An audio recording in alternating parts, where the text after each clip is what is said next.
What's happening, everybody? I'm Steve, and welcome back to Junkdrummer TV and episode 10 of Know Your Role. At least I think it's episode 10. And I am very happy to have my brother in drum YouTube world, Andrew Rooney. Now, I have seen every episode of Flight of the Conchords. I'm pretty sure I've seen every Tika Waititi movie in preparation for this. What's happening from, and by the way, Andrew Rooney is also coming from tomorrow because it is tomorrow where he is. Yeah, man, that's freaky, right? So it is 3:15 on a Friday, 3:15 p.m. It is 10 Friday, yeah. It's 10:17 p.m. Eastern Standard Time in America. So, okay, let's just get down to it. Look, you just talk too much in your videos. Yeah, sorry about that. I mean, what can I say? It's the number one comment that every reactor analysis channel gets. What do we Stop talking?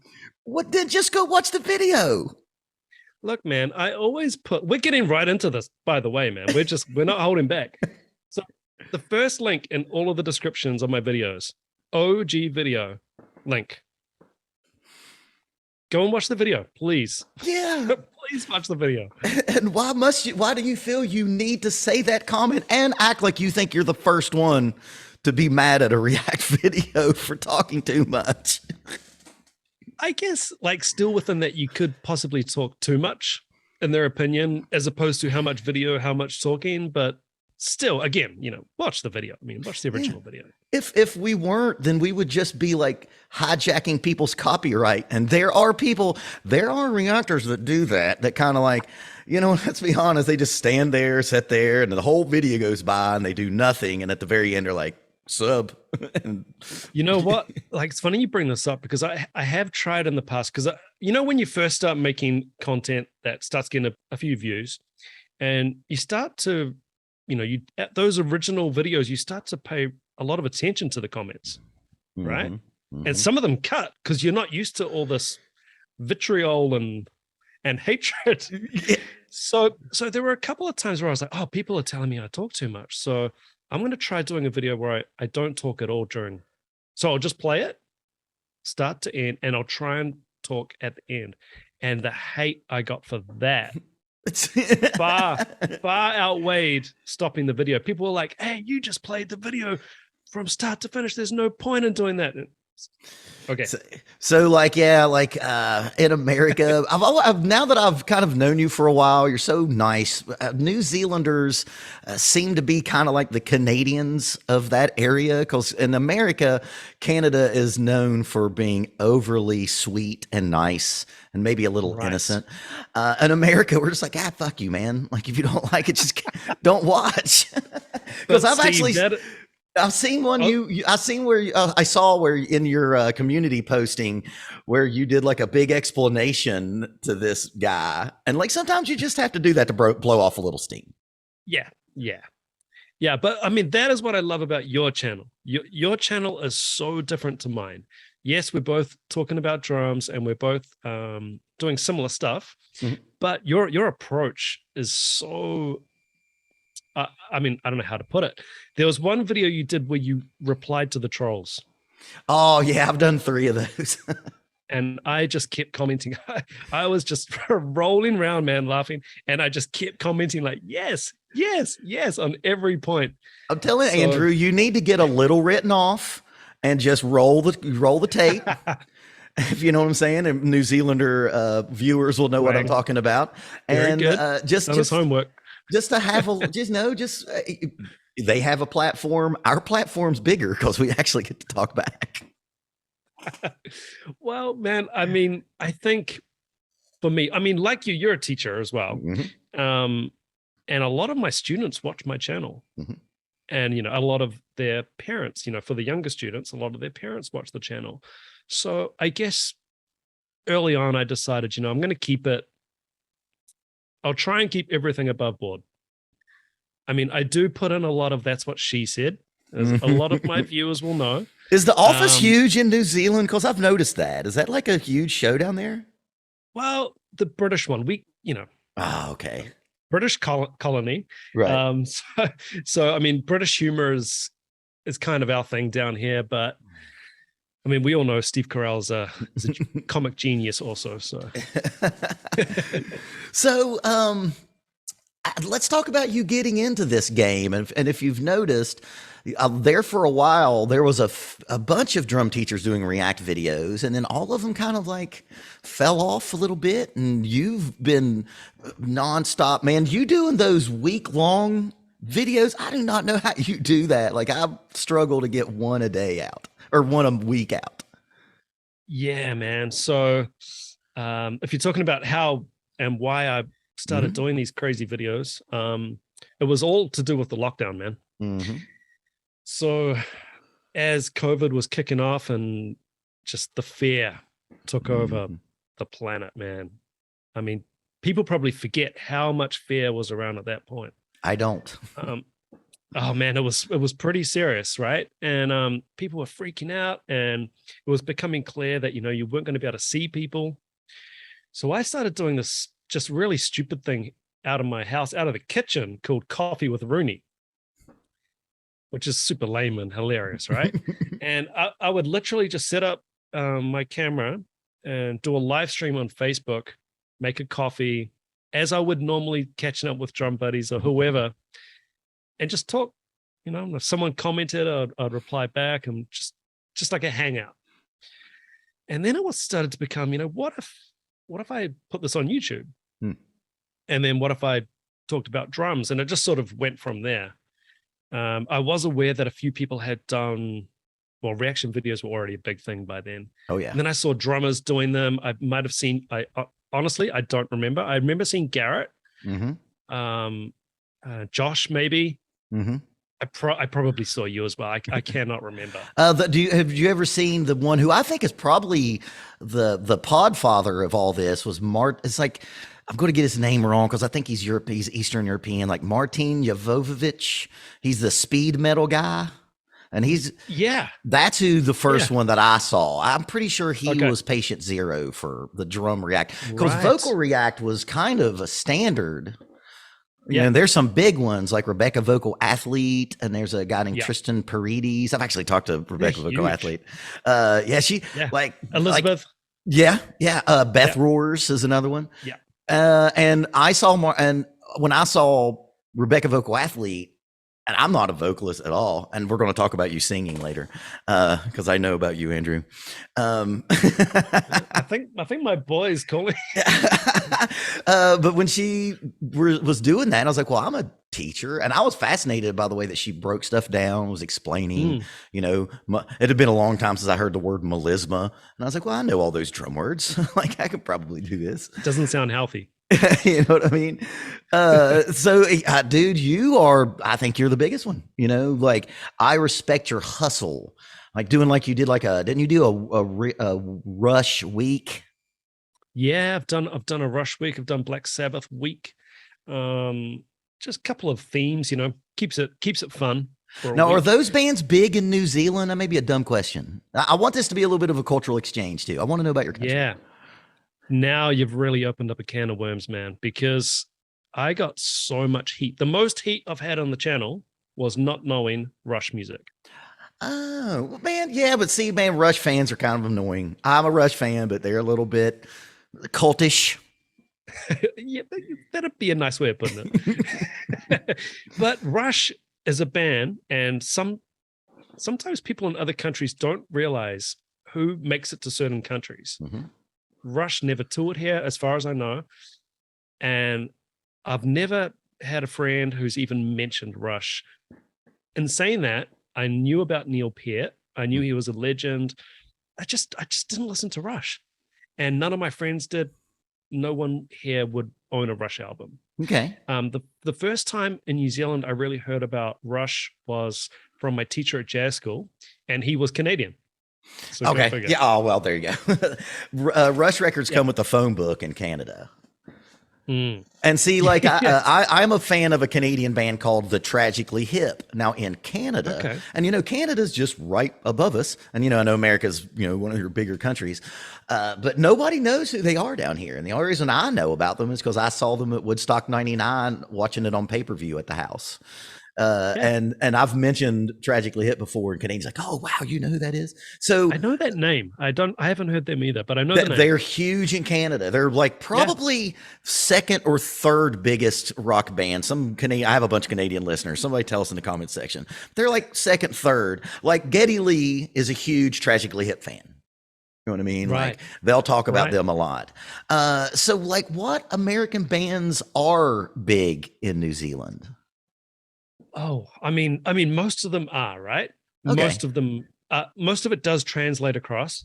But there are certain just blind spots. A really interesting one, going back a little bit now, was the song "Don't Stop Believing," right? Mhm. Not Foreigner. Dude, that's such a good man. That is a Who mistake was you that? could Journey. make. Yeah, Journey and Foreigner Right. at the same time were the two biggest, like, Okay. pop rock bands. So that's a great mistake to make. Okay. So that's a good example. And a lot of people here won't even remember this, but I was playing in the clubs at the time, so I know. That song wasn't a song here. It was only a song here after it appeared on Glee. Now, the Glee version obviously went ballistic. And then after that, here, I'm not talking about the States, after that, here, people were like, that is a great song. And it became the closer every night for a covers act. You finish with, of course, you finish with Don't Stop Believing. And now it's a no brainer. And now people expect it. What people forget is it wasn't a song before. I mean, some people would have known that song, but Right. now it's just everybody knows every single word. Well, because you all were a former British colony, is it safe to say that like British bands are more in your culture than American bands? Like, okay, since you did like a Black Sabbath week, were they a blind spot like Rush was? I've got a little bit of a classic rock blind spot all around. Okay. And again, this is something that I get critiqued about. But it's quite handy because then I get to look at the stuff for the first time, which is what this is all about. Yeah. So I went to school. I think we're almost the same age. I'm 45. Yeah, I'm about that. I had a birthday the other day, and I don't know what I turned. I'll have to ask my wife. I'll get back to you. It was about 45. I'm not even joking, by the way. I was born in 78, if that helps. So yeah, you're 44. Okay, 44, 45. But I mean, going to school, I mean, you like whatever your friends like. Right. And my friends were into hip hop, they were into grunge, they were into So during the Gen people X, didn't listen to Led Zeppelin. really? Black Sabbath. I mean, the kids who were on the field smoking funny smelling cigarettes, Yeah. they might have. Okay. Sure. But and it was a deep cut, it was like, that sounds dangerous, Black Sabbath. And you heard about these groups, but we didn't listen to those groups. So what is the prevalent bands in New Zealand? Like Right now? yeah, well, just like in general, like who are your Rush? Who is your Black Sabbath or Led Zeppelin? Because honestly, a lot of people in America, and this is just because Americans are assholes, they would be like, man, Midnight Oil is a big band, right? The joke there is they're an Australian band, and obviously not a New Zealand band. But I don't have my kit. I guess the really big acts here were groups like Crowded House, which Australia claimed as their band. Which is okay. I'm okay with that stuff. I don't get patriotic. There's a big versus between those two countries, right? It's a lot like the Big Brother, Little Brother, United States, Canada thing, man. Okay. And very competitive in sport and like rugby, try and right? get one over the big brother. Yeah, exactly. Yeah. So I mean, Crowded House really stand out. You've put me on the spot, and I'm gonna forget some really huge groups, but the comment section will take care of you. Yeah, and I mean it's the same thing in reverse, right? I could throw out 30 Kiwi bands that, of course, no American's going to know any. But that's what I want to know. I want to know about that's one of the things I like about doing what I do. Is that now obviously I do a lot more music that I'm that I'm familiar with, and which is why I kind of do that preamble of, I'm doing analysis on top of just being a React, but I do like classic React videos. And that's one of the coolest things about doing what we do is I found bands that I love now. Like I would have never listened to this band called Death Grips, Between the Buried and Me, or like bands now they're on my regular rotation. So like, tell us some of these bands that we don't know about. We're looking for new music here. Okay, man. I mean, it's just, where do you start, right? And trying not to leave people out. There's a group called LAB. Okay.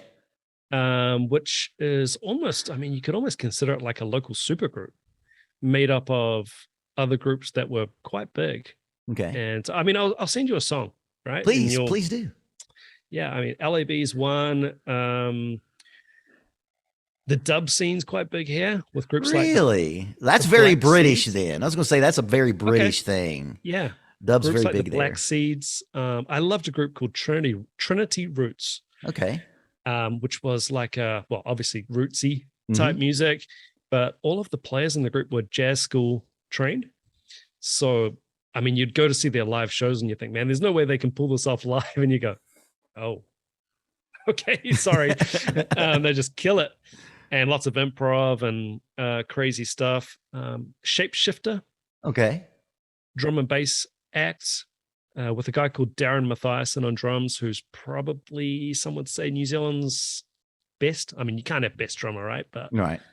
Some say he's the best drummer right. From New Zealand, and he's certainly amazing. So is he kind of like, would you say he's kind of like the drum god for your students? Would they come in and be like, this is our guy?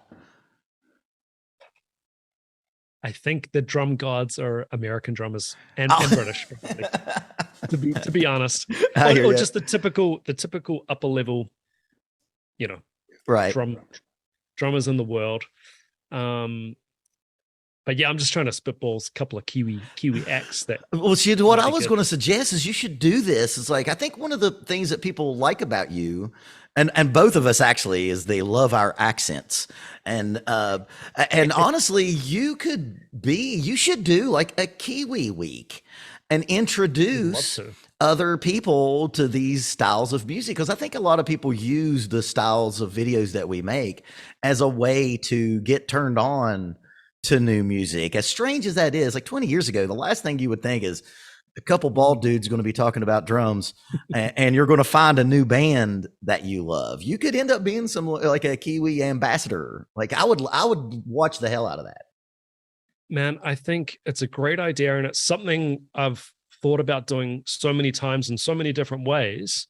And you know what the honest truth is? I've tried to do Kiwi covers in the past, like a drum cover of a song that I love, Kiwi song, and they always get blocked. Really? I don't know if it's a location thing. Like it might be the New Zealand's music industry trying to protect its own within the country. I don't know, man. I don't know what it is. Don't get me started on blocking videos because it doesn't make any sense. But we're going to have to talk about that because that's half of what we do. But that was crazy disappointing. Like I've had very, very few covers blocked. And to have the Kiwi songs blocked was like, come on, man. Like, you're getting the money for this. Like, yeah, that's the thing. Let's say I did a cover of your song and it went crazy and got loads and loads of views or a reaction. If it goes crazy, you get the money. Yeah. I don't get a cent of it. So, anyway, I've gone off on a tangent and I'm getting angry, so I'm going to have a drink. Well, no, so that brings up, I think a lot of people don't realize that a lot of times we are fighting the system. My biggest video is, I'm pretty sure it's not Jay Weinberg, Joey Jordison, and it got, what they call copyright claimed. Do you dispute those? And before we do that, let's not get too esoteric with people who are watching. What a copyright claim is, if we do a video and maybe the music hits the algorithm finds it, and it'll tell some other faceless entity that we have used copyrighted material. Well, the thing is, where YouTube is an American entity, we have a thing here called the Fair Use Act. And if you are taking something and making it transformative, you've now created a new thing, even though you are Mhm. using copyright material, because we use other people's material to teach and to analyze. We are, technically we are, And promote. and promote. So when you get claimed, do you dispute them? Never. Oh, you need to. No. I win Really? 80. I win 80% of them. And what happens if you don't win it? Nothing. They just say the.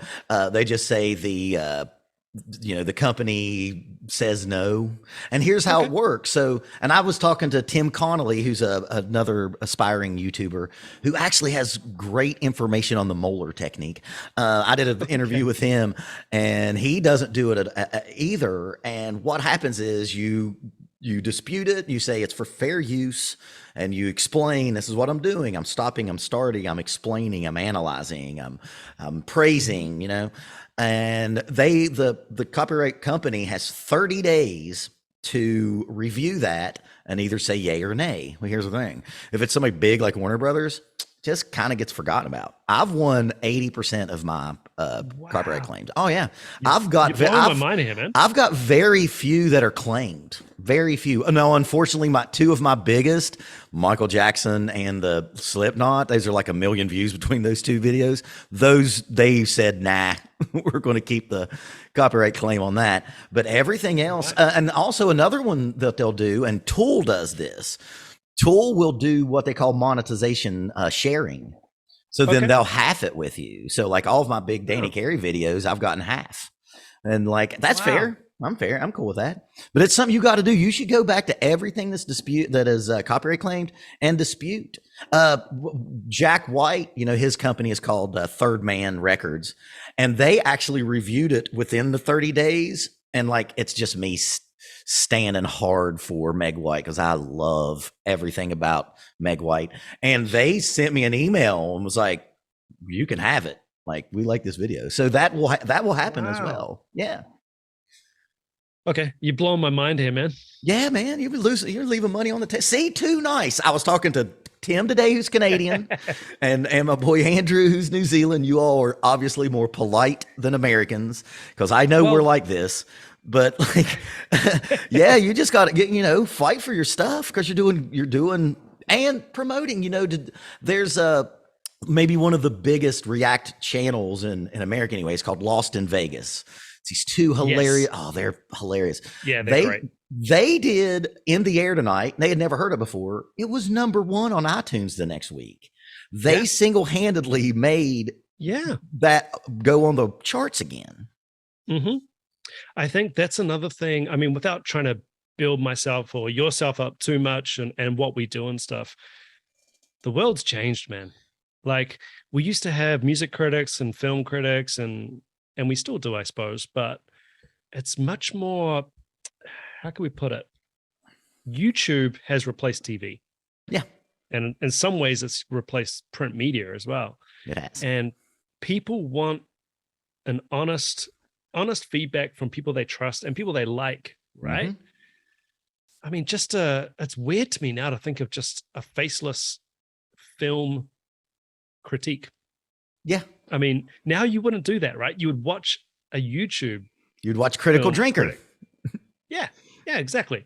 And I mean, the world's changed, man. People discover music very differently. I mean, my boy doesn't even know what a TV station is. He's never grown up with a TV station. TV is YouTube. Dude, the moment that it hit me like a ton of bricks was, I've been teaching for 23 years. So, I'm used to every week seeing a bunch of band t-shirts on kids. And this one student who actually now is a big TikTok drummer, she came in with like something and had like some slogan that I didn't understand. And it looked like merch. And I was like, well, what is that? She's like, oh, it's my favorite YouTuber. And I was like, what? Wow. Like, you got YouTube merchandise? And she's like, yeah. And she's like, where you been, boomer? And like explained to my Gen X sensibilities, like, this is my kids, my 11-year-old, one of her Christmas presents was a t-shirt from her favorite YouTube channel. And it's one of the best things about YouTube. Now, look, I'm going to be honest. There's some things about YouTube I do not like, censorship being one of them, but it's decentralized because nobody in a well-appointed office with a big oak desk would be getting together with other executives and saying, how can we make a piece of content that gets a lot of eyes on them? They would have never thought to do what we're doing. No. And I know this for a fact that from the last band that I was in, we had some label things, and we had an A&R girl lady that told us that like 90% of people find new music on YouTube. YouTube is the number one place that people find new music. You don't find new music on iTunes. You get the music that you already know about and search for in iTunes. Yes, and I mean, despite being old, so old that I don't even know how old I am, that's great. There's a point that you got to move with the times, man. Like whether you like my channel or your channel, or whether you like reaction videos or not, that's irrelevant. But you do need to keep up with the times. Another good example was taking my boy to school the other morning, and we were stuck behind this bus, and on the back of the bus was a radio station advert on the back of the bus facing right at us. And my boy said to me, what is that? And, you know, you can see they got microphones and, you know, it's a radio ad. And I said, oh, that's an advert for a radio station. You know what he said? He's 8. What's a radio station? Think about that. And then I was a bit taken aback. I was like, how do you describe what it is? So I was thinking, and he goes, is it like a podcast? And I said, yeah, it is like a podcast. And he was like, huh. 8 years old, doesn't know what a radio station is, man. And this is going to continue to transition as time goes by. I mean, I'm not saying radio is going to die, TV is going to die. Who knows? Maybe they'll think of something smart and become relevant again. But that could happen. There's a bit of money behind them, and advertising dollars and whatnot. But I mean, it's people go where they want to go. There's so many options now. Streaming, you got Amazon, you got Netflix, you got Shudder, you got Disney, on and on and on. People take what they want. If they like you, man, they go to you. There's no barrier there. They just go there. They don't have to pay for it. They just go and watch. Yeah, and then sometimes they'll send you a little PayPal appreciation or go to your Patreon. Like the first time I got one, I'm from the South in America, south of the United States. So like we're a little less profane as the rest, and we're a little more like humble in things. And who was it? So I think one of my students like, you got to put a PayPal option up, and I didn't even think to do that. And I remember the first time that I got to pay, and somebody gave me X amount with like a man, love your channel, whatever. And I was like, I got like tingly. I was like, wow. Me too. You know what I mean? Man, one of my viewers or subscribers, same thing, said, hey man, I love your channel. You got to do a Patreon. And I've never even used Patreon, was completely new to it. So I, hacked my way through it, set up a Patreon, and my wife was just looking at me like, Patreon? You? What? No one's going to contribute to your Patreon. And I was just like, well, I'll put it there. Someone's mentioned it. And I got a few patrons. She was just, I can't believe this. I had to explain it to my wife too. She had no clue what that meant, because my wife is one of the few people that doesn't just know YouTubing, YouTube. Wow. And what's funny is like, she's a chef, and we did get her on 1 or 2 chef YouTube channels. Like there's Binging with Babish that she now likes. But there for a while, right before our 18-year-old went off to college, she kind of was trying to keep finding things that trying to get her mom into YouTube. And then finally I was like, why are we not just showing her a chef? Because she watches Food Network all the time. I was like, just that. Yeah. And but the concept of it was beyond her. Patreon was actually created by a musician. Right. Yeah. And I don't know if you remember this or if it was the same in the States, but when I was younger, like a young teen, there were a couple of shows here in New Zealand that were on late at night, and it was almost like community television. Okay. I guess a little bit along the lines of Jackass, but not necessarily punching each other in the balls and stuff. Right. But you know, like that kind of thing, where it was just people who were clearly not professional presenters, no training, crappy cameras, and they would get a show late at night, and there would be a part of the night where these people would get a chance, right? I'm sure you had this kind of thing in the States, or whole stations of it. Mm-hmm. And I mean, me and my friends, that was the stuff we actually liked. We didn't like the stuffy presenting and just the lame, like that old-fashioned approach. We wanted to hear this from people like us. Yeah. Well, Right. I think people know the difference between like slick corporate. I think a great example for this is I'm a big nerd. So I'm really big into comic books and what all that encompasses, and video games, although video games are kind of hit or miss for me now. But there was a channel back in the day on regular television called G4 TV. I don't know if y'all had that down there. G4 TV Does not ring a bell. it was kind of pre-YouTube, and all it was like reviews and analysis of video games and geek nerd culture. Then they went off the air, and then they rebranded as a YouTube channel many years later. Well, between the time they went off the air and to now, this whole space exploded. Like, nerd culture on YouTube is a huge thing, right? Yeah. G4 TV came back and they died because people saw that as like, this is this corporate, rehearsed, slick entity. And they weren't getting as many views as like a 12-year-old talking shit on a Minecraft video. You know what I mean? You could tell that like G4 TV, they hadn't moved with the times, and they had like big financial backing and major sponsorships, and they floundered because people they know that we're real. They know that when we do what we're doing, we don't have a boss. We don't have a board or somebody giving us notes about what to do. We have comment sections telling us what to do. But I think that's kind of the point, right? We are answerable to the fans specifically. That's a really good point as well. I think the interaction.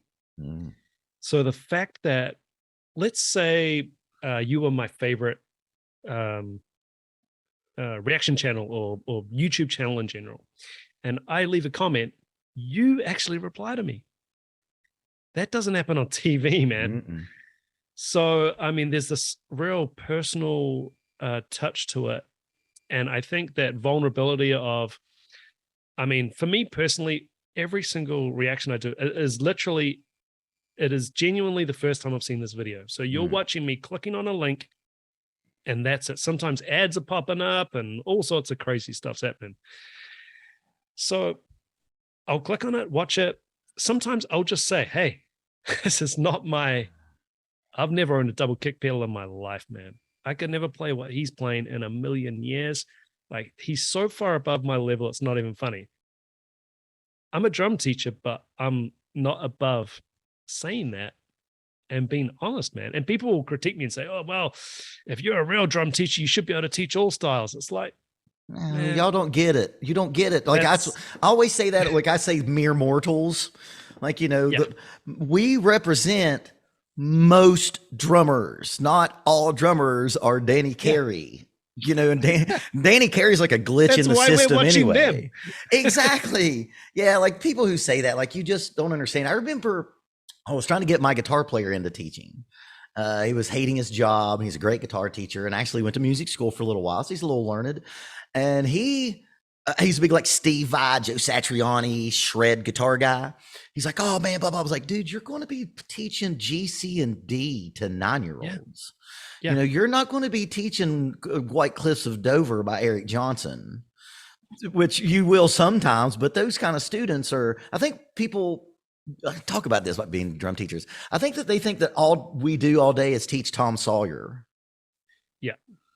Yeah. There's a real misunderstanding of what it's like to be a drum teacher. Now, I mean, put this into perspective. I teach all ages, adults, kids, and everything in between. And I had this kid, it was yesterday, this little kid. He's a really cute kid, lovely kid, short attention span.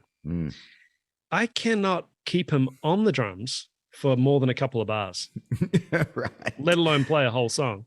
And then half the time he'll fall off the throne. He's How old is he? I think he's 6. Oh, see, I And don't know. I usually don't go that or that young.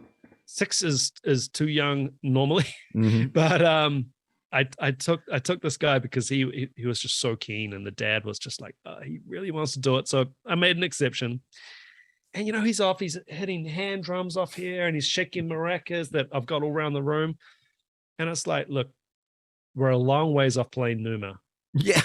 Yeah. You think I'm not equipped to be a drum teacher because I can't analyze Numa on one listen? You don't understand what this game's about, man. Not at all. Not at all. Like that's such other atmosphere type music, and people that when they like people who are non-drummers, they hear Tool, they're like, oh well, then just everybody can do this because you're hearing it.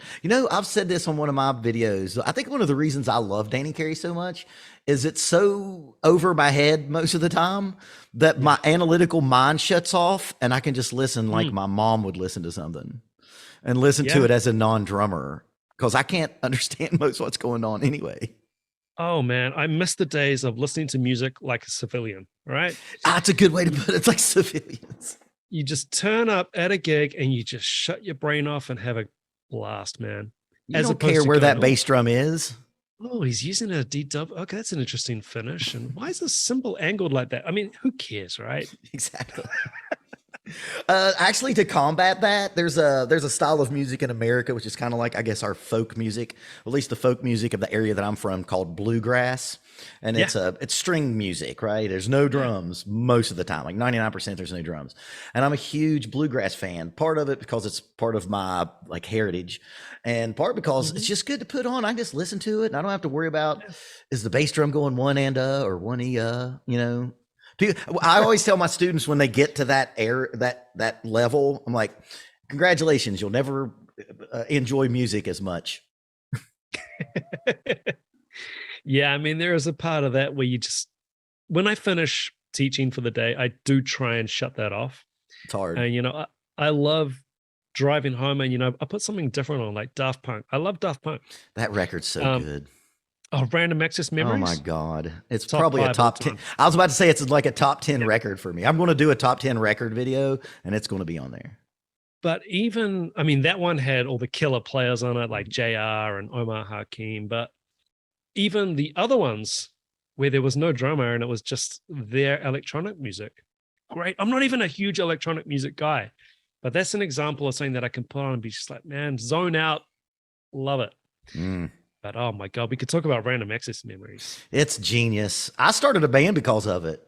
Like I started a band and I was like, I want to do something like this. And I put it together like a 9-piece horn band. And it ended up kind of sounding like a combination of that record and Steely Dan, because I'm a huge Steely Dan mark. We actually did an instrumental version of the very first song. Da, da, da, ba, da, da, and we had it arranged with 3-piece horn lines doing those hits and stuff. That's how much I love that record. I was like, I got to put a band together, like, Can because you of believe this. That's 10 years old now, man. Oh my God. Oh, no, it is 10 years old. I always get caught out with this because I think of like, I'll give the student a new song, something pretty new. I can get lucky. So it's 10 years old, man. God. Dude, the 90s were 30 years ago.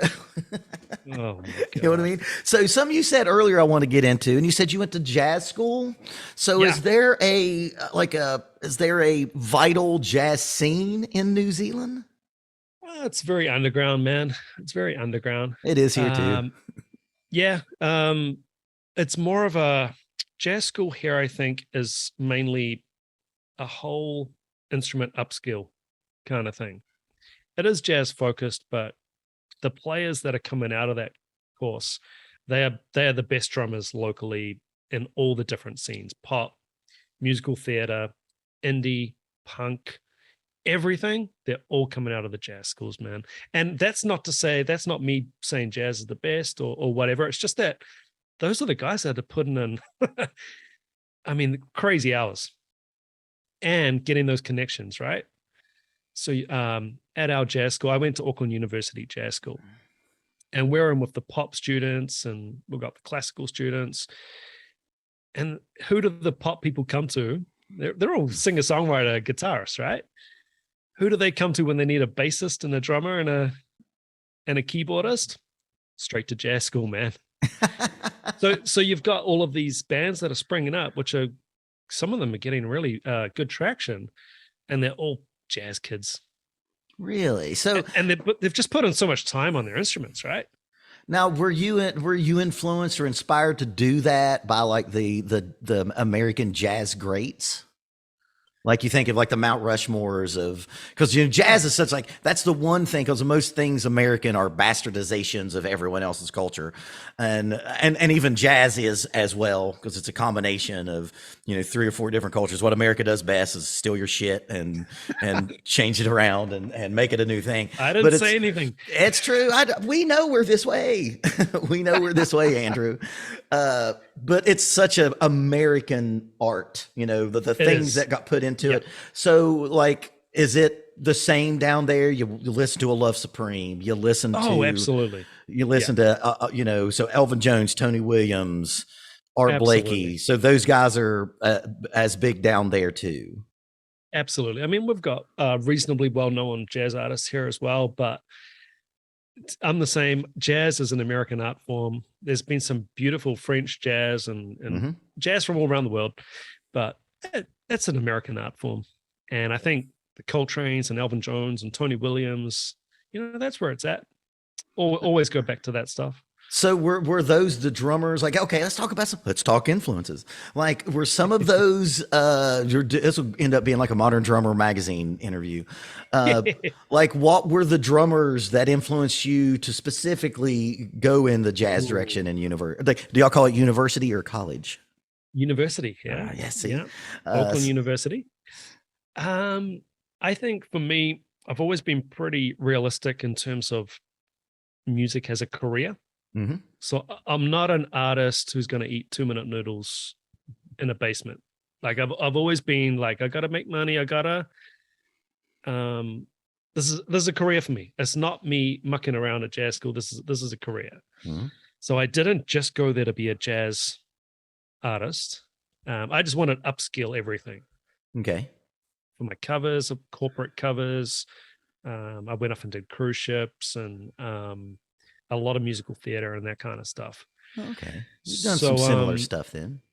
Yeah. So sorry, I've completely lost the original question. What I was asking was like, what were there specific jazz drummers?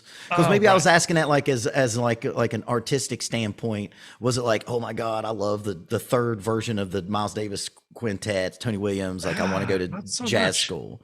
Okay, so it was more utilitarian for you. You were just going to get the skills. Oh, okay. Absolutely. So, and that might have played against me in some ways because I don't think jazz has ever been my number one genre. Mm-hmm. I think the people that really got me motivated to actually play drums were people like Dave Grohl, Sean Kinney from Alice in Chains, Matt Cameron, Soundgarden, the Bob Marley bands, the James Brown bands, heaps and heaps of stuff. And, while still loving Miles Davis and Tony Williams and stuff as well. But I think getting me on the drums, it was a bit before the whole jazz thing for me. Okay. And it was more those, I guess, power rock sort of. Well, it's good to see that like the grunge Gen X era went on in New Zealand as it was in America. Huge, man. I was wearing my checkered long sleeve shirts and is there lumberjacks in New Zealand? Because that's what we were dressed like as American lumberjacks. It wasn't my high school, man. We were all about that. And that's another funny thing. I mean, you look back on that era was really short, man. Nah, not fat. The grunge window was tiny. What, 90 to 95 ish? Nothing. And then by then you've got Rage Against the Machine and then new metal come in like real quick. Yeah. Oh, Rage Against the Machine. That was probably my number one band at the time. But yeah, I mean, heaps of stuff, man. But yeah, mainly that kind of thing, and a lot of hip hop as well, which at the time wasn't really a live drumming art form. No. But things have changed, and my God, the hip hop Quest. drummers now. Thank you, Questlove. Questlove I and the mean, Roots. Chris Dave, Chris Daddy. um, went on, and those guys are frightening. Yeah. Right. Yeah. Dude, I did a video on Tony Royster last night, actually, and I hadn't watched a video. Well, that's the reason why I watched your video on him, because I was like, man, I want to check in on him. And I was like, man, he's another one. He's a glitch in the matrix. Like, he shouldn't even Freak. He's at 11. I watched one and he's 11, and he's not just blowing chops. He's playing these musical ideas and conceptually, like, Yeah. how have you been old enough? And like, we see that now. Like, I know that you wake up every day and somebody's like, hey, here's this 9-year-old that's better than you. Watch this video. And like, when you see that happen, yeah. When you see that, you're like, how have you been old enough? You've not lived long enough to get the chops and the ability to even do that. And that gets to like back to teaching. And you know that kid when you come in and like, oh, you have the DNA for this. You're genetically superior to make this music. Well, I think you've hit on another massive myth, another massive misconception for me. Like, people think, you'll get this as well, they will assume if a student's not so good, you're not a very good teacher. Yeah, it's not my fault. or if a student's really good, wow, you're an amazing teacher, man. Yeah, it's not my fault either. It doesn't work like that, right? Mm-hmm. Like, I can't practice for you. Mm-hmm. I don't know what's going on in your household. Are you even listening to music? And how are you listening to music? Are you listening to music and thinking how this relates to the drum kit? Or are you just brain off, just listening to, meme songs? Mm-hmm. So I've got one student who's absolutely exceptional, releasing his own albums. He's 16 years old, playing all the instruments, singing everything on his own albums. His lessons are the ones out of all of my students where I do the least teaching with him. Mm-hmm. I'm just a mentor, man. I'm just there, bounce ideas off him. He's one of those students where I can give him a gig, right? Yeah. And for me, that is the ultimate. So people, come to me and want to do a rock school level 5, rock school level 8. And it's like, yeah, but can I call you for my gig? Mm-hmm. Can you play Billie Jean start to finish, no flamming on the snare, and just lay it in the pocket as like I would at a gig? Can you jump up and there's no hiccup? It's just the dance floor carries on. Can you do that? Because that is rock beat number 1, and it's easy. Mm-hmm. So let's see it, right? We have very similar philosophies there. This actually happened to me a few weeks ago. I've got this one student. She's a murderer. She's so good. She can play. She's like all-state cello. She plays bass in the jazz band. She's going to probably become all-state drummer in the state that she's in. I would not be surprised if she got first or second chair. And her mom, you know how like if you have those students you have like really close, intense relationships with, you almost become like family friends. And her mom a couple weeks ago I was talking about, oh, you've done such a good job with her. I was like, no, I've helped, and I tell all the students, I tell every student this, I can help you get better, but I can't make you do anything. Nothing that I do not have like a USB port to plug into you to, program you to get skillful and coordinated. This is all you. I'm only here to help. I help. And so that's a good one. And oh man, I had a problem with this. My 18-year-old, she got, we have a test in America that is your like entrance exam into college. And the higher you get, the better college you get, right? It's an ACT. But she scored 35. And all of her teachers in high school was like, I helped. Like, no, you didn't do. No, you're not the difference between a 32 and a 35. You may have helped a little, but he's up there. See, this is really interesting. This plays back into the authenticity of having the humility to actually understand what is really happening Mm-hmm. and not claiming false claims of how big a part you played in someone's development, right? So for my really good students, the really exceptional ones, I'm just there. I'm just a guy in the room who's facilitating the practice. And then I might gently suggest, man, what you just played there when you walked into the room, that sounded a bit like this. Have you ever heard this band?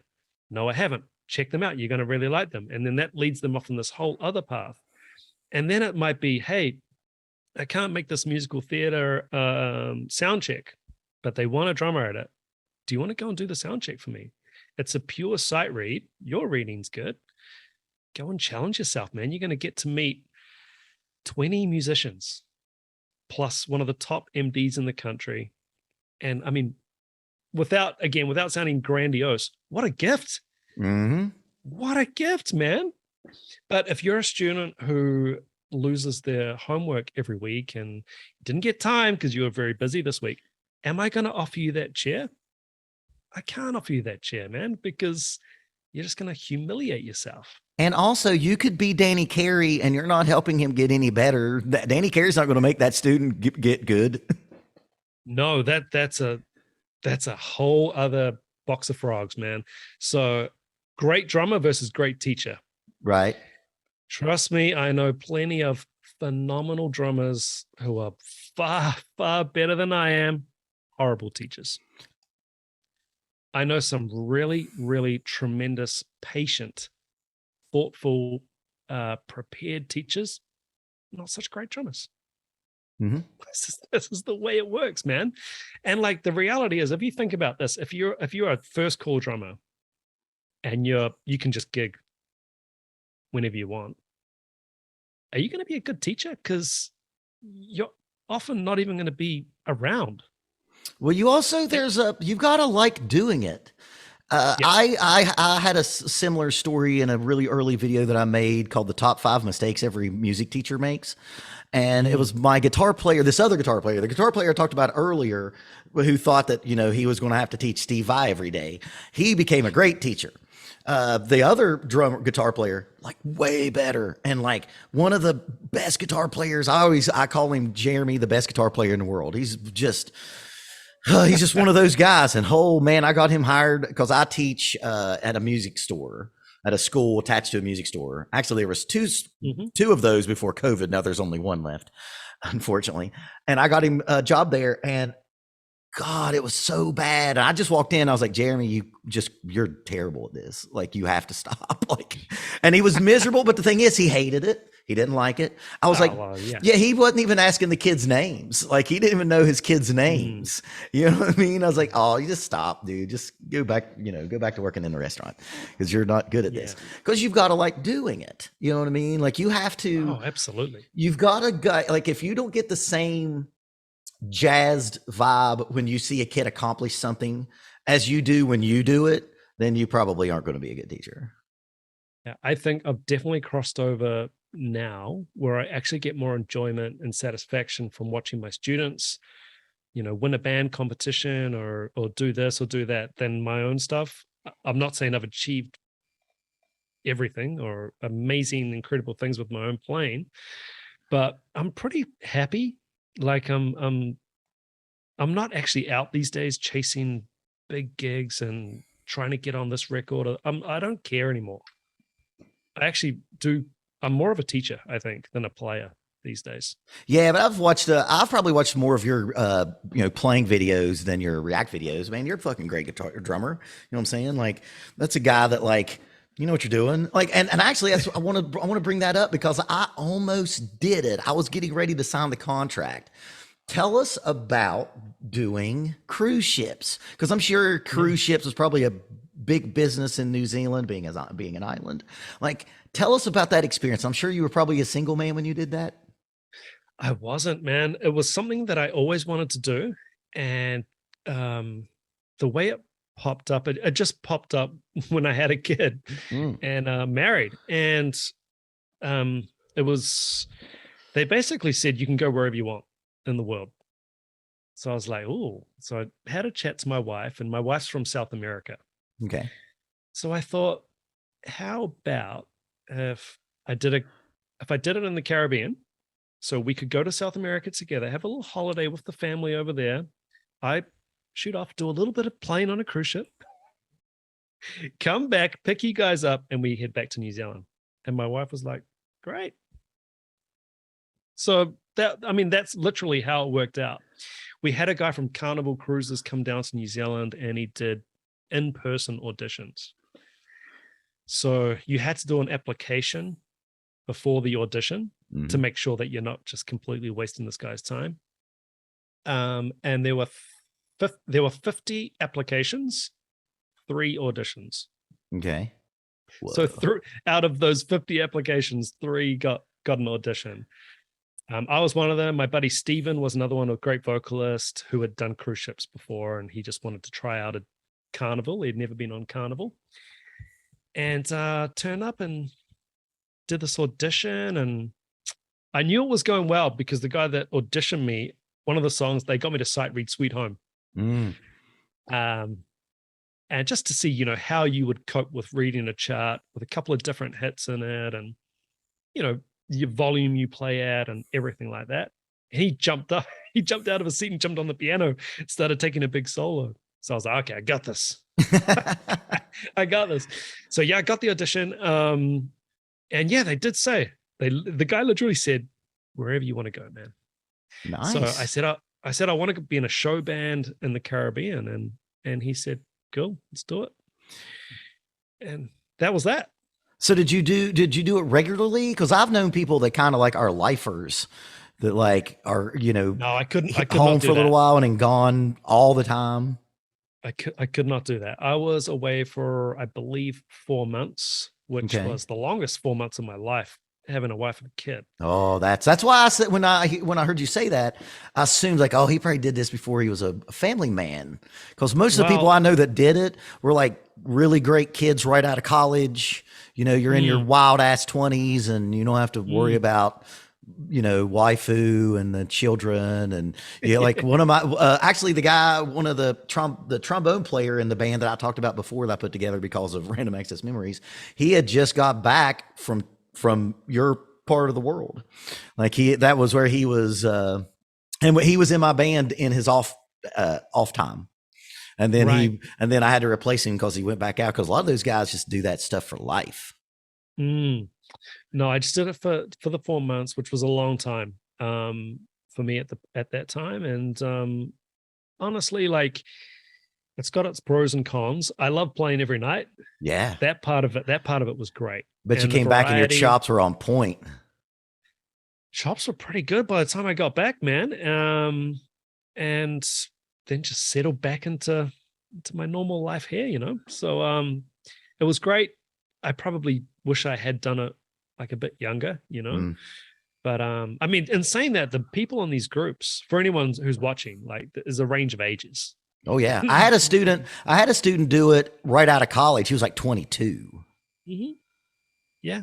There's a range of, you get older players and you get all sorts. And I think I was pretty surprised, pretty shocked at, and no disrespect to anyone who does cruise ship gigs, I was pretty shocked at how good the level was, man.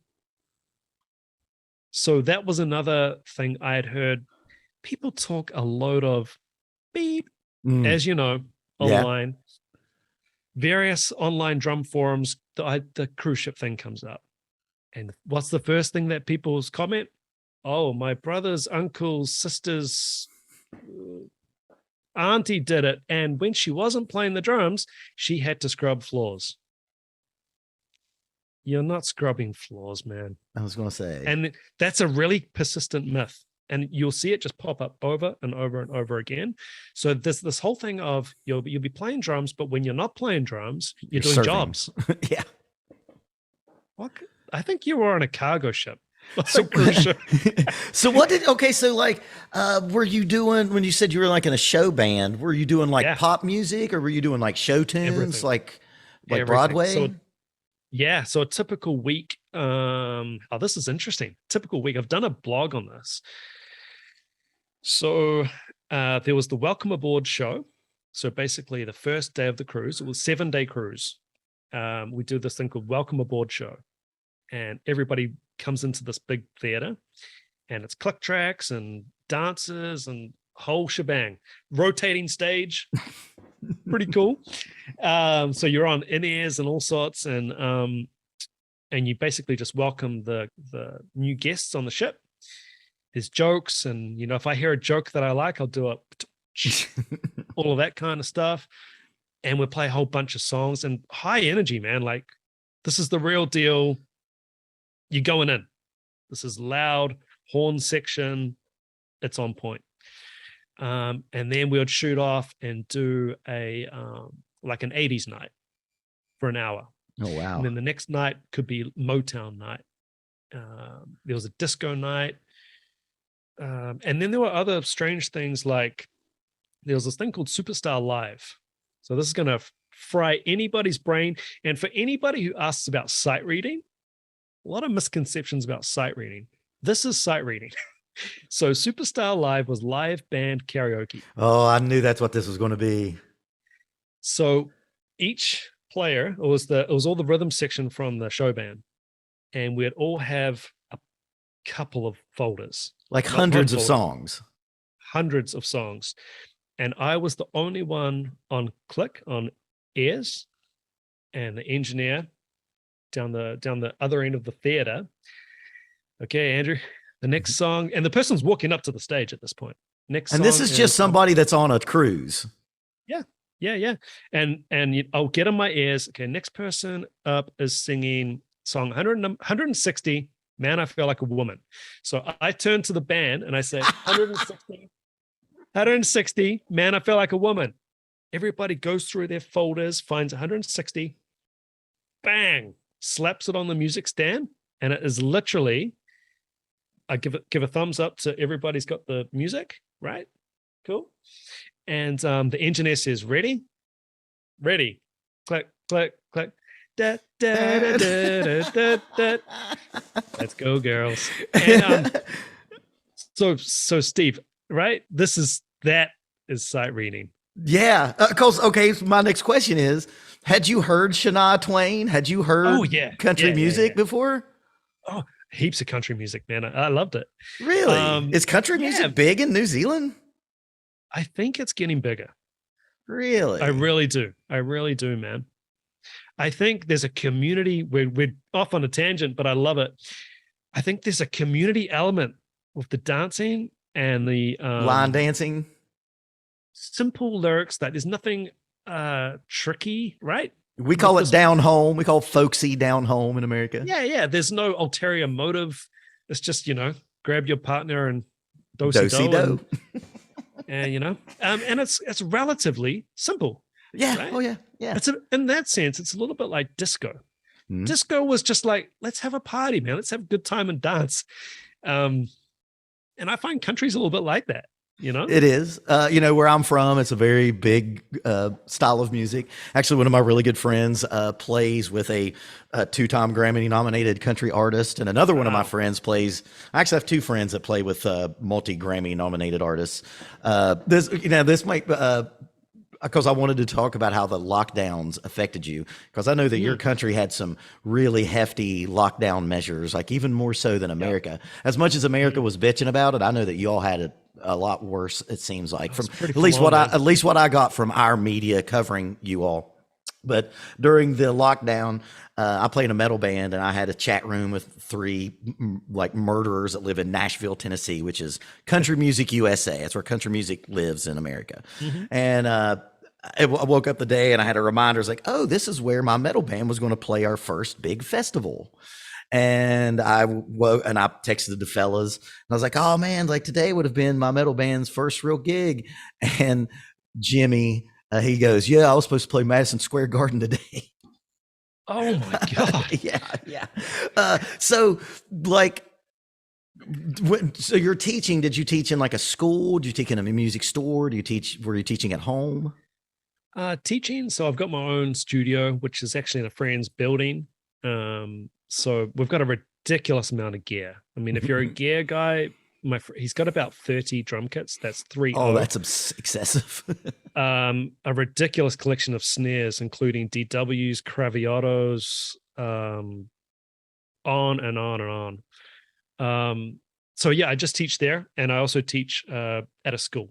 Okay. At one school. So when your all's lockdown measures, which were again a little stronger than ours, was it just no coming in and teaching at all? And how long did that go? I mean, that was months, man.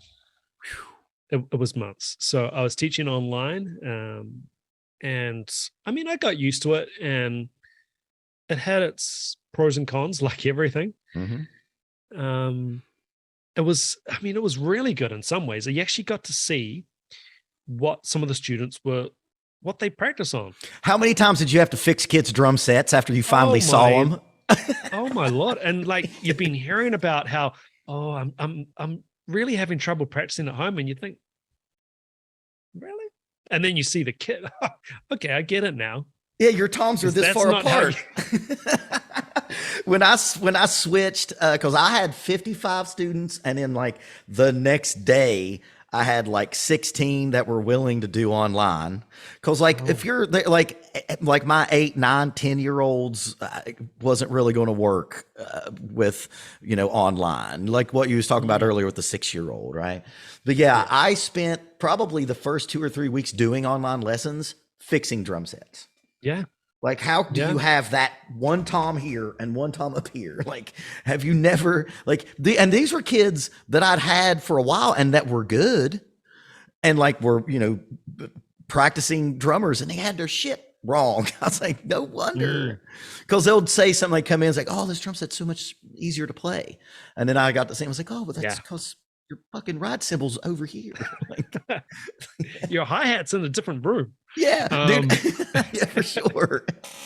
Yeah, that's quite amazing. And a lot of things like this you just take for granted, right? Yeah. You just take it for granted. And so in that sense, it was really useful. And it actually made me go back and revisit a lot of fundamentals. Like, I mean, this might sound silly to some people, but like literally how to hit a drum. Just how do you hit a drum? What's the desired arm motion? Because it's not this. And everybody does this like mechanical monkey drum thing. But let's work on this. Now that we've got some time off, there's downtime, there's nothing else to do. Yeah. Let's get some Mr. Miyagi flow going in our drumming. So I actually went back into a lot of fundamental stuff, which was great. So were you able to transfer a lot of your students to a majority of your students to online? Basically all of them. I think I had literally one or two that for whatever reason didn't want to go online. I think it really helps to keep structure and timetable for the students who did do it, because I mean, it felt like the world was burning, right? Everybody was just freaking out. So it's like, well, just keep doing your drums. Your drums are always going to be there for you. Just take a break from the madness and the constant stupidity that you're seeing on the media and the news. Let's just have some fun and play drums, man. And, well, I had parents say that like they wanted the normalcy of that habit that they were in, and they wanted to have something to kind of anchor them through that. Because I know you have a kid too. We as parents, we had to kind of make sure that our kids didn't lose their minds, you know what I mean, through all of that. And I think that just that 1 30-minute lesson every week, that was they know that on Tuesday at 5 they're going to do this, and to maintain doing that. I'm not trying to say that we were like saving lives here, but we were kind of keeping them a little more bolted to the floor. Yeah. You know what I mean? If you know what I'm saying.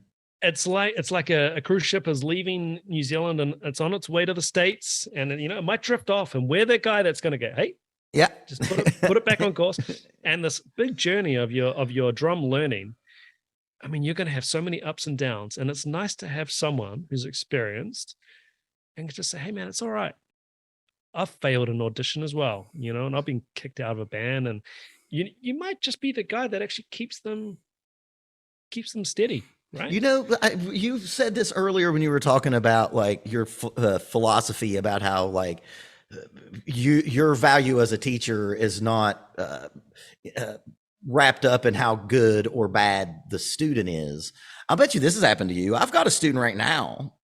Shout out Victor because he watches everything. Who's Hey, way Victor. better? He's way better than me. Actually, Victor was the guy that did when you did that spot for my 3rd anniversary video. He Yes. was the one that said Andrew did it better. That's him. And he's younger Thanks, than Victor. me. He's awesome. I love that guy. Actually, I got to. He's an online student that I only. He lives in Las Vegas, which is like 3 time zones away from me. And I actually got to meet him. I actually went to Vegas because I Awesome. like to put a bet down every once and again. And I actually got to meet him. But he's way better than me. Like, you know, just from a pure talent standpoint. And he's had and have had to do this too, you know, confidence issues. And I had to eventually just be like, the only thing I have on you is age and wisdom and time. Because he's probably 12, 14 years younger than me and hasn't gigged as much or recorded as much. Right. You've probably had that same thing where you had to tell this kid's like, look, or adult, like you are definitely more talented than I am. I just have 4 months on a cruise. You know, I have all of these corporate gigs that I've done. You know, I've had all of these sessions and such. This is such a hard thing to, I guess, A, understand, and B, believe that what I'm telling you now is true. It's like, I 100% agree that like, there's nothing special about me as a drummer. You know, like I've done literally thousands of gigs, and I'm telling you, there's nothing special about me as a drummer. One thing that I will get, I'm not a chops guy. I'm not this, I'm not that. But one thing people do praise me on is my reading, right? They'll say, man, you're a good reader, right? At shows or whatever. And I'm not a talented, how can I put it? I worked on that stuff, man. That dude, I did a video about this. The video is called What Makes Me a Good Drummer. And what makes me a good drummer is I'm not very talented. And I had to work, I had to chisel this shit out. I have a buddy who has this song, and the lyric is, what took you one day took me a long time. And when I heard that, it was like a lightning bolt to my head. I was like, oh, I understand that. Because I've played with those guys who were like, hey, we need like this happened once in a band I was in. He was like, man, I want a harmonica part in this song. And so like he came back next week and he had learned harmonica. And I was like, oh, dude, that would be months before I would go. And he was like, okay, I'm ready to record this harmonica part. I learned this harmonica last week. And that's not, and I think that makes your best drummers. Do you know who Michael Jordan is? I'm sure you do, right? Oh, yeah. Okay. Michael Jordan would be a terrible basketball coach. Because Michael Jordan would just be like, hey, man, why don't you just jump from the foul line and just soar to the basket? Just do it. Just go do that. What's wrong with you? Do it. Yeah. Like why are you missing shots? Just don't. That whole whiplash approach. Oh God. That works sometimes on certain types of personalities in certain environments. So if you're in a university environment where you've got literally the most dedicated musicians in the country in a fishbowl, of course they're going to be more receptive to getting their ass handed to them 10 times a day. Of course. Now, can I say that to the 6-year-old who can't stay on his drum throne? No. Can I say it to the 55-year-old CEO who didn't get time to practice this year? No. So that's another thing, man. That whole macho approach to you got to do this, you got to do that. You don't have to do anything. Drumming might be like a punching bag in your garage that you get home from work and you just love playing the drums for 10 minutes and you feel great. And then you can go up and see your wife. Beautiful. I'm all about that. Or you might want to be a professional drummer, in which case, of course, I'm going to push you really hard, man.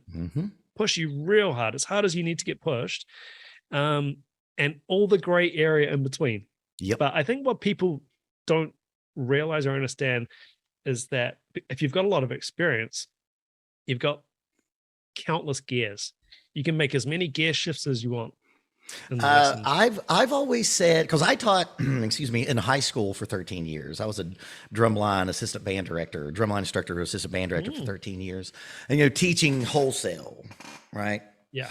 And when I decided to leave that behind and start my own business, because my teaching is my business, like as yours, I realized that like we actually hold the key to the problems in the education system, because I've got a drum line that's say 25 kids, or I've got a marching band that's 50 or 60. And you have to find this median average way of teaching that reaches all of them. But when you start doing one-on-one, you know that you have that kid that like you tell them once and they got it. They're a fly trap. And you got one kid, you're going to do this song like 2 months. And when you put kids together in a big group like that, those problems just exponentially get harder for a teacher to navigate. Because if you're teaching, I really became aware of this when I was doing drumline. So I've got my front ensemble, which is keyboards, and the classical percussion is maybe 6-8 kids, and back here we got what we call the battery, and that's your snare drum, tenors, bass drums, maybe cymbals, and all of those kids learn different. Yeah. And how can you do that when you have a group? And when you learn to do it online or one-on-one, you realize what you just talked about. Like with this kid, I can hammer him. I could just be like, this is bullshit. You're bullshitting. And I never scream and yell, although I did when I was in high school. Because when you're teaching 50, you have to, it's a battle. You have to let them know that because if they wanted to, they could just unionize and take you over and you would be done for, right? You're outnumbered when you're teaching 60 band nerds. And I was a little more aggressive, and I was younger. I was a lot younger and had hair. So, but you realize, and this is what a good teacher knows. It's like you're almost like a psychologist sometimes. 100%. 100%. You come into my drum teaching room, it's like you may as well basically lie down on this red leather couch, right? And people are so different, man. And what people want is so different. So if you come in and, I don't know, you just absolutely love AC/DC, is there really any point me drilling you on 5-stroke rolls and 10-stroke rolls? And like, that wasn't in his vocab, So let's do, this is about you. You've paid for the lesson time. It's not about me or my ego. Exactly. Let's do what you want to do. And I'm cool with that. And I actually love it because I teach, God knows, hundreds of different songs a week, right? And I love that. I love that challenge of, right, what is it now? Oh, it's Back in Black. Okay, and then the next song is Katy Perry, and then Dua Lipa, and then this and that. I love that. I love that challenge, And then again, you have to customize your approach per student. Absolutely. I'm not a big believer in, the old school approach was always, you must do rudiments for 2 years. And, before you even think about getting on a drum kit, you're going to be doing this practice pad for 2 years. And have you ever had a student call you up, Steve, and say, you know what? I really want practice pad lessons. Only when it was like a cat who has already been a drummer for a long time and knew that was the hole in his game. Right. That would have been the only time. Actually, this one teacher. Well, you've totally ruined my story, but carry on. That's the only other time. But no, because like kidding. My very first lesson is on the drum pad. And, my first lesson, if they've never done anything, I try to give them eighth notes here, eighth notes there, move them. And you can watch the disappointment, and you have to be like, no, wait. This is all going to go over here to the drum set. We're going to start here first, right? And that gets back to what you were talking about, or I think, being a motivating factor. And one of my buddies who was a teacher for a short while, and this will show you why he didn't work out, he was like kind of like trying to brag about how like regimented he was. He's like, yeah, the first thing that I'll do is make a kid do like, a double stroke roll for like 30 minutes before they even touch a drum set. And I was like, God, I'm not coming back to you. Like, we're still capitalists here, and I still need this kid to come back and give me money. So, you almost have to trick them into doing the rudiment stuff. Yeah, absolutely. Like my big thing is this student is not going to get any better. If I scare them away on one lesson, they're definitely not going to get any better at drums. And I'm not going to get that Monet. Let's speak kid, freely here. We have kids.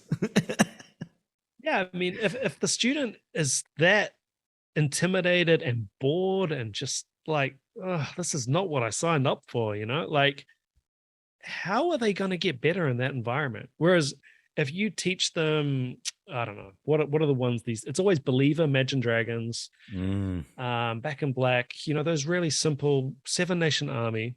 I teach all those songs. Yeah. If they walk out of that first lesson actually playing a song, you better believe they're bouncing out of that lesson. I try to get them playing a song as soon as possible. Like as soon as they're able, even if the time's bad and I'm having to click the sticks to keep them in time, I just want them to operate while this music's going on. I know if I got them, it's almost like, I know this will sound bad, it's almost like a drug dealer. Like I got them. You got them hooked. Well, I mean, even if you cannot, or if they don't have the coordination to do a quarter note rock beat, just another one bites the dust. I teach that song too. Stop it, man. I do. Those are all. I have a student playlist on my Napster, which is what I use instead of Spotify, and every one of those songs is on there. Yes, absolutely, man. But and failing that, if the first lesson they cannot get the coordination to play a quarter note rock beat, then we're going to finish with We Will Rock You, because I played that. I had a kid play that today. Andrew, are you future Steve from from the Southern Hemisphere? I had a kid play We Will Rock You today. It is Friday. No one's ever seen us in the same room together, man. This is true. This is true. Well, you know what this shows is just like this shit's universal. Oh, yeah. It's all the same stuff, man. It's all the same stuff. It's all the same challenges. People in New Zealand aren't learning any different or faster or slower than people in the States. It's all the same stuff. We've all got 2 arms, 2 legs. One of my former teachers, he was always like, look, if you can eat, you can probably play the drums, because think about the hand-eye coordination required to eat, right? Okay.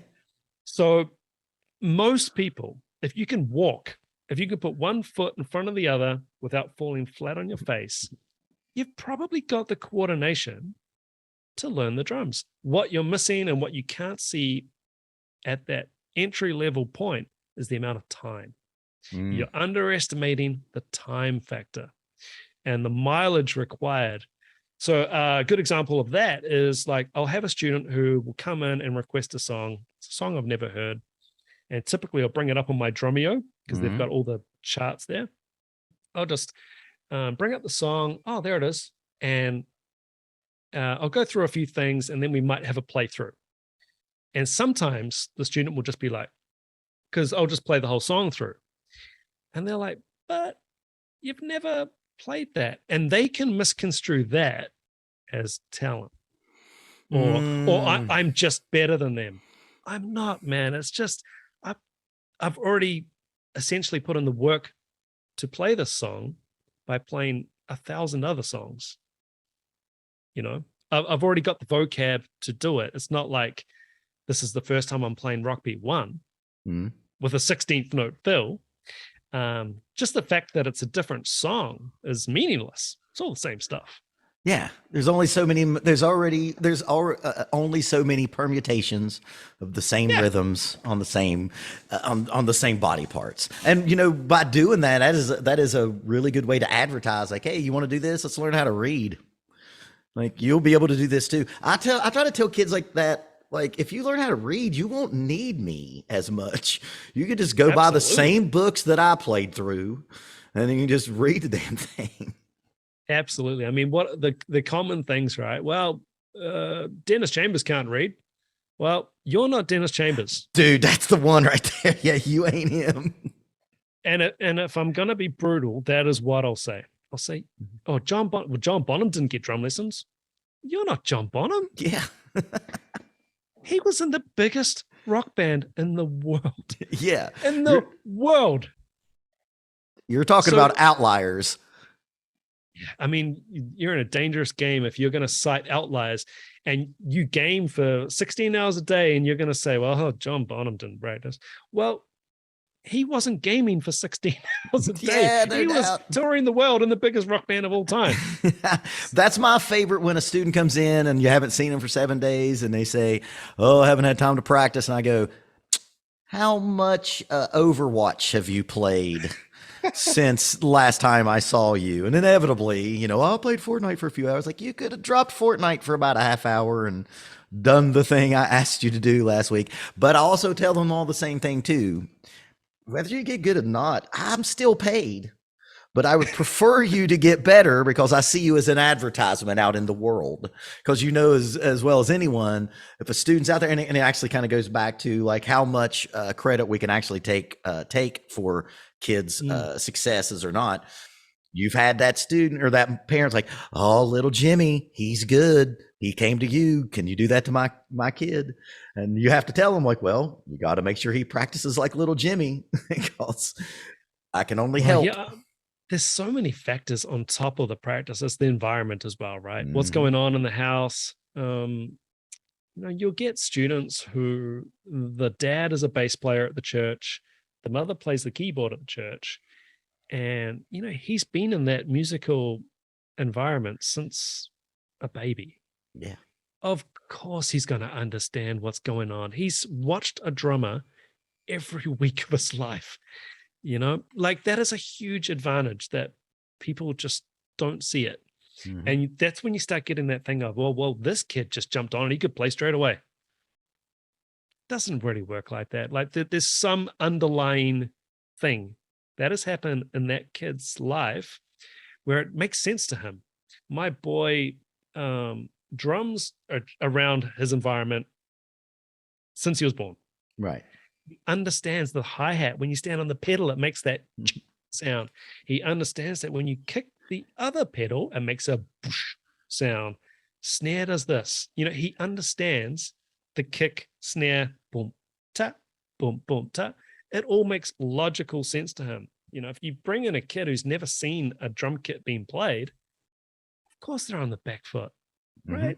Yeah. This is very prevalent in sport as well. I was just thinking about that. Yeah. If you watch baseball from a little kid, you are going to understand the rules. You're going to understand how to throw the ball, how to swing a bat.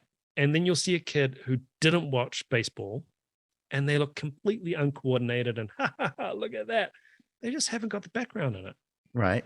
And that's why they come to you, so they can get that background, because you have that wisdom.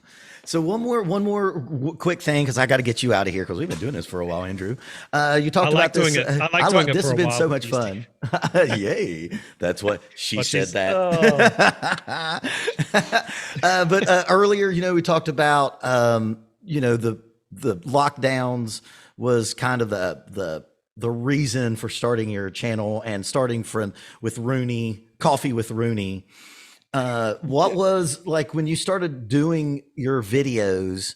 Did you watch them incessantly to see? Did you approach your videos on YouTube like you would when you were playing in a band? Like, make that recording with the band and then try to go back and see, can I do something better? Did you just throw it out there? Absolutely not. So this might surprise people. I've never, ever watched one of my videos back. Occasionally, my wife zero.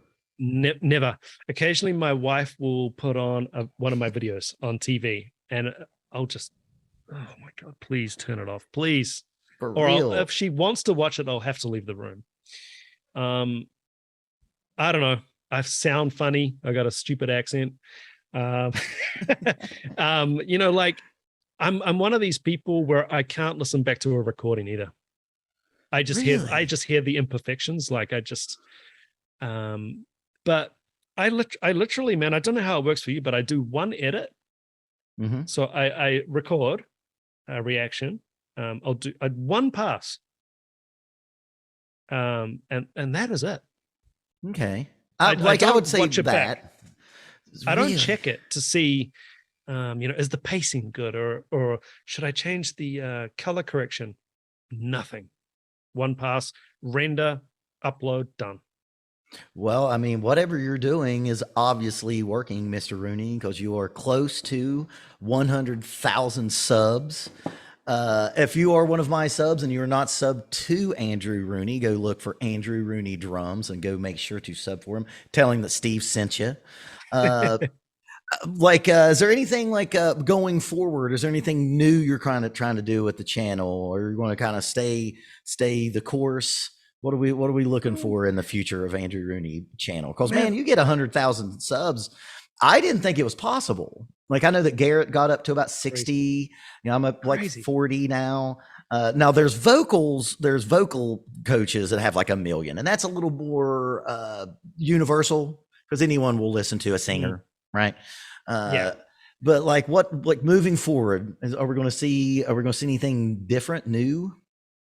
I always dabble in different things. Like I've done, like your Tony Royster story, I've done a whole bunch of drum teacher rants. So that's just me talking to the camera like you did. And I might have a rant about something or a myth or a something that happened funny with a student on that day. And whichever way the algorithm works, which none of us really fully understand the algorithm. Goodness. So I think some of these things just don't get shown to our viewers, our subscribers. So for whatever reason, if you come to me to watch reactions, you're probably only getting the reactions.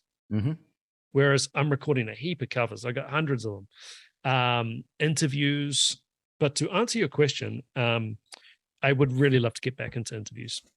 Me, that's the reason why I was like, during the lockdown, I was able to procure some pretty decent interviews, and I love doing this. And I was like, we've been talking offline about doing something for a while, and I don't know what I sent you something. And then I was like, man, let's do an interview, and then we had to figure out that, you live in tomorrow world. And I'd watch that, what you should do. And again, this is just, as a friend that wants to see you do great. I really think that a lot of us would want to hear more about your home country and your home country music. If you could possibly get that past the copyright, the copyright claim. I've never had one video blocked. Ever. Do you mean just completely not visible to anybody? Yeah, I've not had one. I've had a heap of them. Yeah, I haven't had any. That could be a location thing. I'm wondering if that's a location thing. It might be. It might be. You know what I have thought? We went on a family holiday last year to Rarotonga, which is a island in the middle of the Pacific Ocean. And we've got a whole Polynesian culture down our ways, right? Yeah. And I was thinking, wouldn't it be neat to do like a Polynesian drumming? Oh man, documentary maybe. It's almost like it's your patriotic duty to do that, because I know that because especially doing this interview, I've really sensed how humble you are. You have a very southern attitude. You could come to the southern part of the United States and fit right in with that attitude. Oh, but man, I know you don't want to hear this, but there's a good chance that you're like the only New Zealand drummer that a lot of people have seen. And it's almost like it's your duty to do that. I would watch that. You know what I mean? Because that's something like, like in America, we're very very aware of Cuban, Afro-Cuban music and African music, and which is fascinating, right? Right, and that's something that's very integrated into our thing. But like you say, Polynesian drumming, I'm like, go on, I would watch that.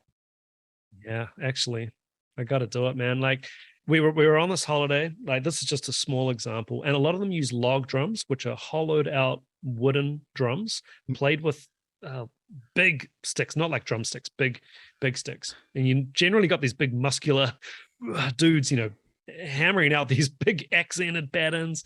And there was one really cool one where these guys were busking in Rarotonga, and there were no vocals or anything. It was just three guys playing drums, and but it wasn't drums. It was improvised drums. So I think one of them was playing on a bucket.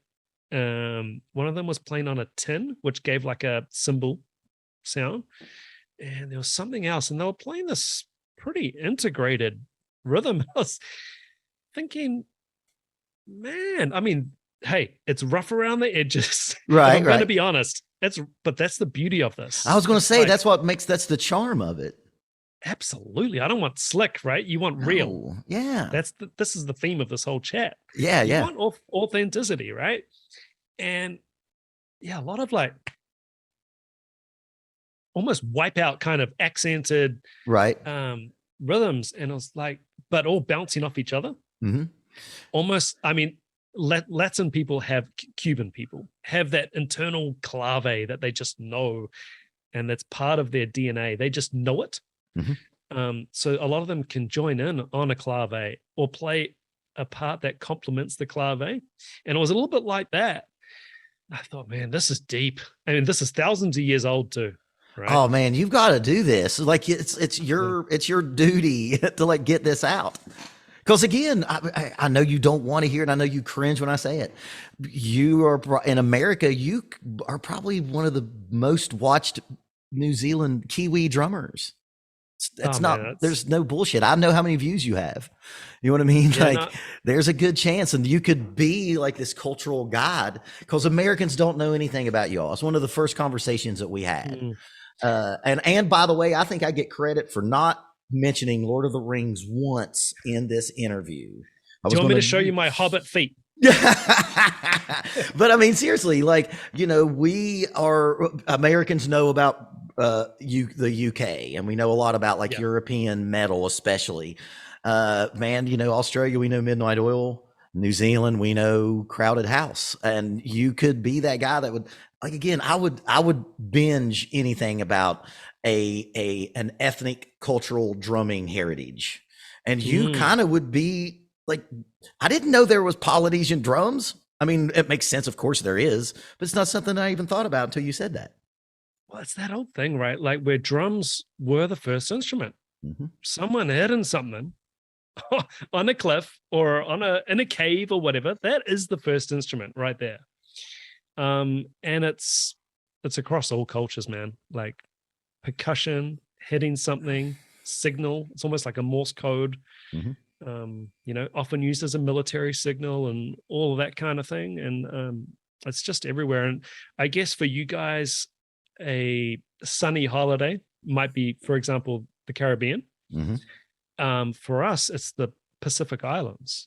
It's Rarotonga, it's Samoa, it's Fiji, it's Tonga, all of these places which have got their own unique culture and plenty of drums. I mean, wouldn't it be cool to do a documentary and then also break it down and say, hey, and by the way, this is actually what these people are playing. And you can actually transcribe it. You could say, this is what it is. Well, you can do that. You can do that. You should do that, Andrew Rooney. I'm feeling very peer pressure here. I might have to do this. Man, I'm fascinated. Like when I get done and this video starts rendering, I'm going to go look up Polynesian drums on YouTube. Wait for my documentary. You're right. You're right. Well, Andrew, thank you so much. I hope we get to work some more in the future because this is really fun. I've really enjoyed this. Yeah, man. I've got to say, like, I love your channel. We got in touch. I mean, obviously there's a mutual respect. Mm-hmm. Otherwise we wouldn't have even been talking in the first place. Yeah. So it goes without saying that I really love your channel. I love your honesty. I love your approach. I love your Southern accent. I love your bald head. I just love everything about you. Bald's beautiful, it's beautiful. It's beautiful. Like, telling you, bald is the new hair. It is. It is. Thank you, Michael Jordan, for making bald cool. Yeah, I don't think we make it look as cool as him, but no, of course not. It's not exaggerating. But yeah, man, I really appreciate it, and I'm always very humbled that anybody would find me interesting enough to interview. I understand. I've said the same thing. But yeah, it's just an absolute pleasure, man. I love talking drums, and definitely do it again. And thanks to anyone who's watched and listened. Go check him. Go check out Andrew Rooney Drums. Go look at his Patreon. Give him a little PayPal donation if you're feeling froggy for the day. And cheers, Mr. Rooney. Yeah, man. Drums and coffee or drums and wine. There you go. Thank you very much, sir. I will see you and talk to you probably over Instagram in the next couple of days, I'm sure. Count on it. I'll see you, brother.